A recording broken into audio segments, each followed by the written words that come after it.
ఢిల్లీ సుల్తాన్ అలావుద్దీన్ ఖిల్జీ సైన్యాధ్యక్షుడు మాలిక్ కఫూర్ 1311లో దక్షిణ భారతదేశంపై దండయాత్ర చేశాడు. మహారాష్ట్రలోని దేవగిరి, తెలంగాణలోని ఓరుగల్లు, కర్ణాటకలోని హొయసాల సామ్రాజ్యం, తమిళనాడులోని పాండ్యరాజులపై దండెత్తి ఆక్రమించుకున్నాడు.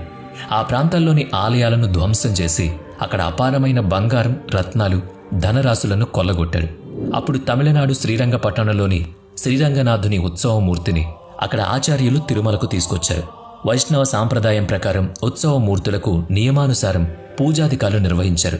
అందుకే ఇక్కడకు తీసుకొచ్చి పవిత్రంగా స్థాపించి పూజలు చేశారు. పరిస్థితులు సాధారణమయ్యాక తిరిగి శ్రీరంగం తీసుకువెళ్లారని చరిత్రలో చెప్పబడింది. అందుకు సంబంధించి శాసనాధారాలున్నాయి.